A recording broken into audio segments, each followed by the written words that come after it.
My Secret Family History, Part 1.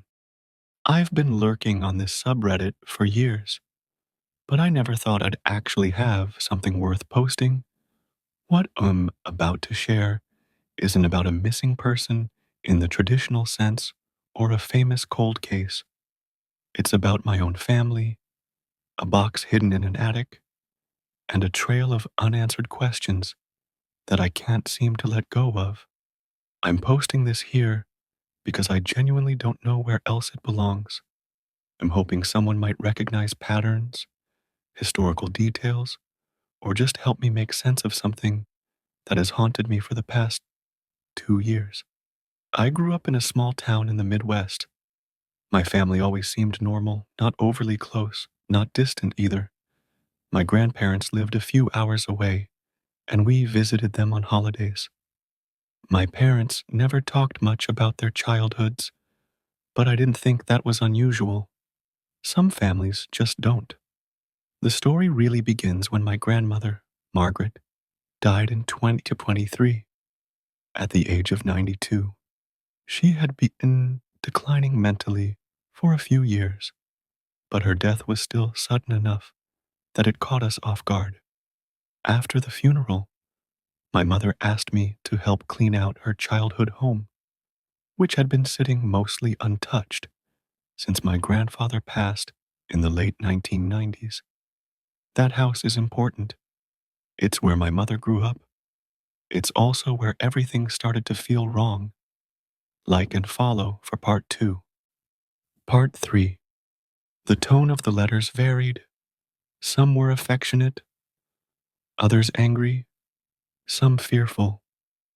A few explicitly mentioned keeping things quiet and protecting the family name.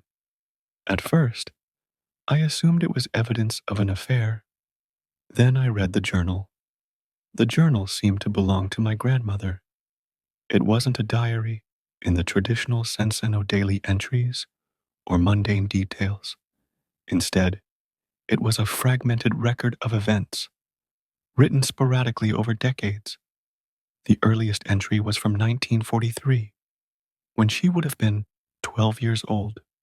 She wrote about living under another name and being told never to speak about before. She mentioned moving often, sometimes in the middle of the night. There were references to men asking questions and papers being checked. One entry from 1906 stood out. They say he died overseas, but I don't believe it. Mother cries when she thinks I can't hear. We burned the last photographs today. There was no context for who he was. Later entries became more disturbing. In the 1950s, she wrote about someone visiting her at night, someone who looked like family, but wasn't. She described being given money and told it was for silence. The journal abruptly ended in 1962. Most of the photographs showed people I didn't recognize. Some were clearly family photo children, picnics, holiday gatherings, but none of the people were labeled. One photograph, however, has been burned into my memory. Follow for Part 4, My Secret Family History. Part 2. The house was old built, sometime in the 19 and had one of those cramped attics with low beams and poor lighting. Most of what was up there was predictable. Dusty furniture, old clothes, photo albums, and boxes of documents that smelled like mildew and time. About 3 hours into sorting, I noticed a small wooden trunk shoved behind a stack of broken chairs. It was strange because everything else up there was cardboard or plastic. This trunk was solid, heavy, and locked. I assumed it was just another storage box, but when I mentioned it to my mother, her reaction was odd. She froze. Then she said, very quickly, that it was probably nothing important and that we should leave it for later. That was the first red flag. Later that evening, after my mom left for the hotel, I went back up alone. I don't know why, with curiosity, maybe, or just that feeling you get when something doesn't sit right. The lock was old and rusted. I didn't break it. It was already loose enough that a little pressure popped it open.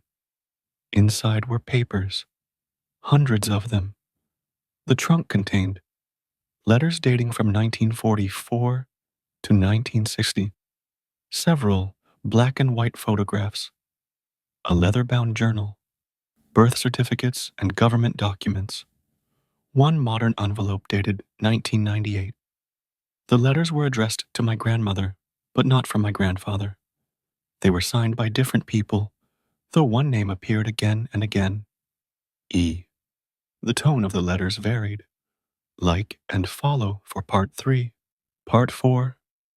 The man's face has been scratched out completely, not faded, deliberately destroyed. The woman looks eerily similar to my grandmother, but younger. The children look nothing like my mother or her siblings. On the back of the photo, written in faded ink, were the words, "Do not claim. This is where things took a darker turn." There were multiple birth certificates for the same person, my grandmother each, with different last names and slightly different birth dates. Some listed different parents. There were also documents that looked like immigration papers, but they didn't match any story I'd ever heard about our family. As far as I knew, we had always been American, going back generations. One document referenced a name that does not exist in any public record I can find. I've tried. The last item in the trunk was a sealed envelope postmarked in 1998. It was addressed to my grandmother, but it had never been opened. Inside was a single typed letter, no signature. It read, "You've done what was required. The past will remain buried as long as the agreement stands. Do not involve the next generation. There will be consequences." That letter was sent when my grandmother was 67 years old, long after whatever this was supposedly about should have ended. I confronted my mother the next day. I didn't show her everything at once, just the journal. She didn't read more than 2 pages before telling me to stop. She admitted that my grandmother, like and follow for part 5, my secret family history. Part 5. She admitted that my grandmother had warned her never to look in the attic trunk. She said it was a dangerous family history and that some things were better left alone. When I asked what she meant by dangerous, she refused to answer. She cried. I've only seen her cry a handful of times in my life. She begged me to put everything back. I didn't. Over the past 2 years, I've tried to piece this together quietly. Here's what I think might be true, though I have no proof. My grandmother lived under a false identity as a child. She may not have been related to the people she called her parents. Someone in her family was either involved in a serious crime or a political situation that required disappearing. The agreement mentioned in the 1998 letter suggests this wasn't just paranoia. I've checked census records, immigration logs, and death certificates. There are gaps, huge ones. Entire years where my grandmother simply doesn't exist on paper. That shouldn't be possible. I've reached a point where I don't know what else to do. I don't believe my grandmother was evil. The journal reads like someone who was terrified and trying to survive. But I also don't believe this was just an affair or a family secret in the usual sense. Something was being hidden deliberately across generations. I haven't told my extended family. I haven't gone to the authorities because I don't even know what I would report. Like and follow for the last part. My secret family history. Last part. A 70-year-old mystery involving people who are likely all dead. Still, the phrase "do not involve the next generation" keeps replaying in my head. Was I ever supposed to find this? Has anyone seen similar cases involving multiple identities within one family?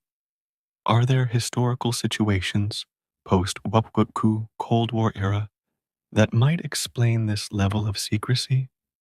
Does the language in the 1998 letter sound like anything familiar to you? I'm not claiming this is some massive conspiracy. I'm just someone who opened a box that maybe should have stayed closed.